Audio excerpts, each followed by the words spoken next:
Está começando mais uma edição do ASN TV.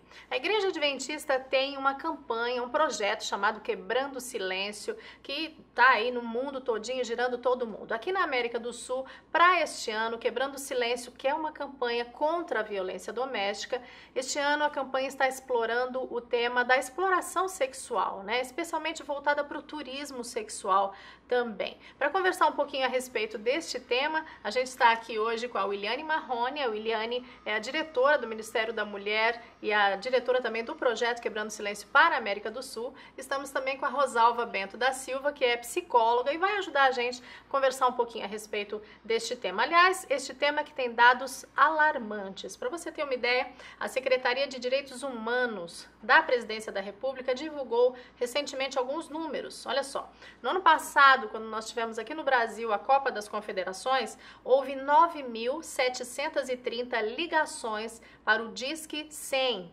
um telefone para denúncias de violação de crianças e adolescentes. Neste ano, ano da Copa do Mundo, esse número de ligações aumentou em 15%, foi para 11.251 ligações. Sem dúvida é um tema que precisa ser abordado, precisa ser trabalhado e discutido pela sociedade, por isso mesmo a gente vai conversar um pouquinho a respeito disso. A Rosalva, a psicóloga que está aqui com a gente, vai responder algumas perguntas. Rosalva, para a gente começar, que tipo de sinais, a gente tem pouco tempo, a gente vai ter que ser bem objetivo, né? Que tipo de sinais uma criança, um adolescente, ou até mesmo um jovem, né, começa a demonstrar de que ele está sendo abusado sexualmente, está passando por esse problema da exploração sexual? Ok. Bom, primeiramente, a questão dos sinais, os sintomas são variados, tá bom? Cada criança reage de uma maneira diferente, né? Então, e tem os sintomas físicos, tem os sintomas comportamentais, mas na sua grande maioria, a criança, ela muda mesmo de comportamento. Ela sente medo, ela sente culpa, ela sente vergonha, ela se esconde, tá? O adolescente, ele fica... Na exploração sexual, o adolescente, ele também muda o comportamento. A criança, ela muda, ela se fecha. Já na exploração, a criança começa a se aparecer. O adolescente, ele se aparece com dinheiro, com roupas diferentes. Então, está sendo um momento que ele está vivenciando, ele fica muito confuso. É um sentimento que, ao mesmo tempo que ele está sendo agredido, violado na sua intimidade, ele também não sabe lidar com isso. É papel dos pais, então, acompanhar essas mudanças, né? No caso das crianças, essa mudança de comportamento, os adolescentes. Ele, na escola tem as dificuldades de aprendizagem, então começa a ter um baixo rendimento. A criança se esconde, ela começa a ficar escondida. E agressividade, ansiedade, pânico, medo das pessoas, ele não confia em ninguém. Ele começa a ficar assim, realmente como se ficasse fechado, uma redonda. Nossa, então os pais têm que ficar bem alerta. Os professores poderiam ajudar também nesse processo, né, Rosalva? Porque quando é na escola, por exemplo, a criança ficou arredia ou agressiva de uma hora para outra. Ela não consegue fazer as suas atividades, os seus deveres. Ela não consegue fazer as suas avaliações. Alguma coisa está acontecendo. Às vezes a criança fica chorando sem parar e ninguém sabe o que está acontecendo. E ela fica com medo de falar com a pessoa. E aí o que acontece? Ela acaba realmente se retraindo cada vez mais. E aí tem os outros sintomas físicos, né? Que daí a criança realmente, os pais podem perceber se há alguma violação dos seus órgãos genitais. Muitas vezes até infecções. Às vezes a criança adquire infecções e não acaba essa infecção. Então, são sinais físicos. Exato. E os emocionais que a gente percebe que vai perdurar para a vida toda. Esses sinais emocionais são quase que pedidos de socorro, né? De socorro. Certo. E como é que a gente pode ajudar, né? Alguém aí detectou esse tipo de problema em alguma criança, em algum adolescente, como ajudar? Porque é delicado, é um assunto muito delicado. É delicado. Bom, primeira coisa, tem que abraçar essa criança. Só que às vezes o que acontece é que quando você vê que alguma coisa está destoando, você viu o problema e infelizmente a gente vê que a maioria dos problemas de abuso é no meio familiar. E impressionante isso, não é? É impressionante. É impressionante como acontece. E aí vem o medo de tudo, porque se você descobre que é um pai, que é um avô, que é um padrasto, que é um tio, que é um primo, e aí? Então a família fica com medo. Daí a criança, pouquíssimas vezes a criança ela vai mentir ou criar uma fantasia. Pode acontecer da criança fantasiar por algum momento ou por ter sido exposta a algum momento de ou pornografia ou a questão de relação sexual, alguma coisa assim. Pode acontecer dela fantasiar, mas pouquíssimas vezes. Mas se a família perceber e ver, tem primeiro que respirar, se acalmar, porque às vezes você não dá conta. E aí é onde você vai ter que procurar um profissional médico para observar os sinais físicos. É hora de ser muito racional, Exatamente. né? Não emocional, racional. Mas aí, infelizmente, isso não acontece. Difícil. Porque a família acaba escondendo e não, a criança está fantasiando e a criança está vivendo esse momento. E aí ela não confia, e agora vai contar, a culpa é minha. E ela se sente muito culpada. Então eu que sou culpada. Rosalva, e com base nesses números que a gente até mencionou aqui no começo da nossa entrevista, a gente vê que esse é um assunto que está crescendo, né? Parece que é uma bola de neve tomando conta aí da sociedade. Você tem dados? Você tem outros dados com relação a esse assunto aqui no nosso país, aqui no Brasil? Na realidade não existe um número exato, nem nas instituições privadas e nem no terceiro setor não existe um número exato. Porém, a ONU ela fez um estudo, um relatório de 2001 que o Brasil se encontra em primeiro lugar na América Latina.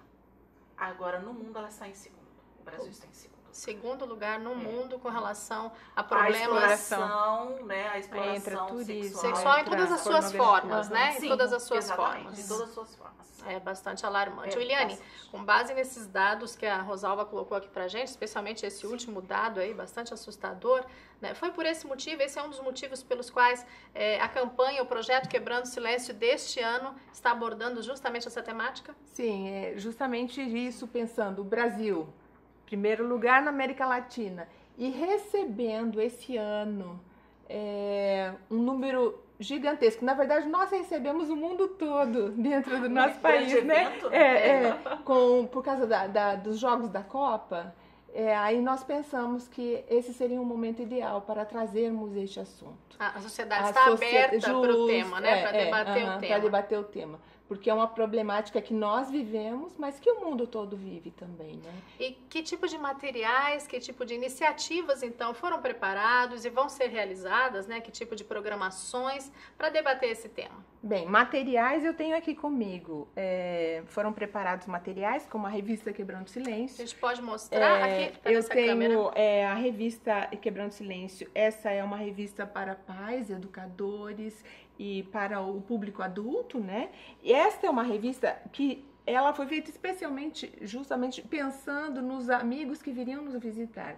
Então, é uma revista em inglês. Assim como foi feito essa em inglês, nós também temos todo esse material em espanhol para atender o público geral que estaria dentro do nosso país. E também português, obviamente, e português, claro. E essa revista, que é a revista que fala com uma linguagem infantil, com histórias, com personagens infantis para mostrar a problemática da exploração sexual. Muito útil, porque muitas vezes, como a Rosalva colocou, os pais não sabem lidar com essa temática, não sabem como conversar com os filhos para preveni-los, não é? E aí a gente tem a linguagem adequada para as crianças.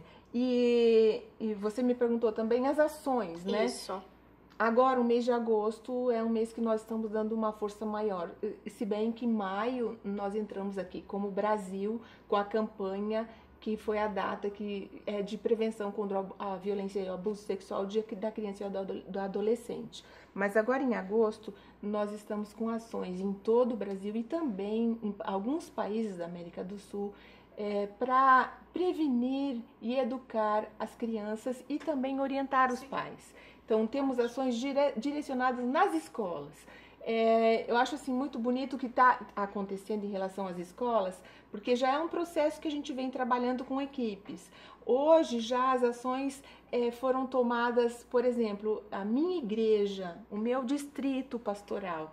Então, esse distrito meu, a igreja preocupada com a problemática, está adotando colégios municipais para poder falar e orientar as crianças, professores e pais em relação à exploração sexual e tudo que ela abrange. E também ações para chamar a atenção da comunidade, como corrida contra a violência, caminhadas pela paz, que a gente vai ter durante esse mês, vários domingos e sábados vão acontecer, fóruns. Então, nós temos assim visto a igreja abraçando e se movimentando para fazer a diferença para a sua comunidade, tanto dentro para trabalhar essa problemática, quanto também para o grupo fora, né, para a sociedade de uma forma geral. Uhum. E como é que as pessoas, Williane, que estão nos assistindo agora e os internautas podem participar de tudo isso que você mencionou? Em primeiro lugar, eu colocaria assim, você que é pai, você que é mãe, né? A sua família, ela deve ter um diálogo com seus filhos. O relacionamento familiar, ele tem que ser bem trabalhado entre pai, mãe e filhos.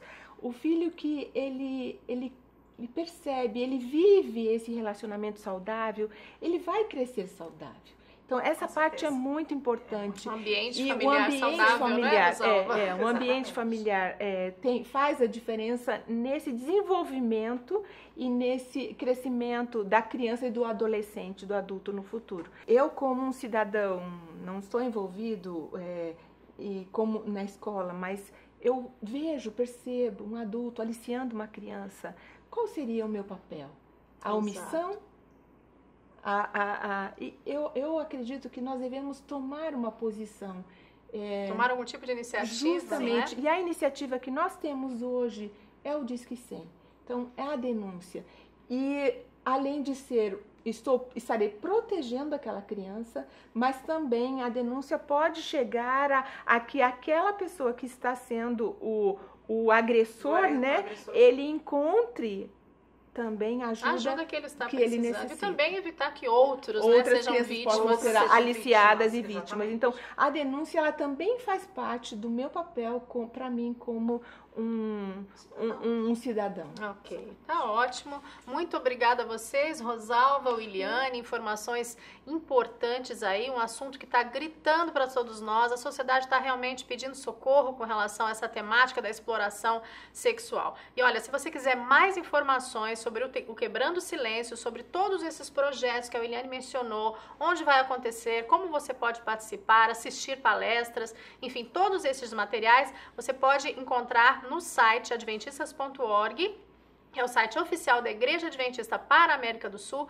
Ali você encontra a página do Quebrando o Silêncio e ali tem todo esse material à sua disposição. Eu quero repetir para você o Disque 100, que é o Disque Denúncia, que a Williane mencionou, um número importante. Se você perceber que está acontecendo perto da sua casa, infelizmente, se estiver acontecendo na sua casa, na sua vizinhança, utilize esse recurso e busque mais informações no site do Quebrando o Silêncio. Um grande abraço para você, até a nossa próxima edição.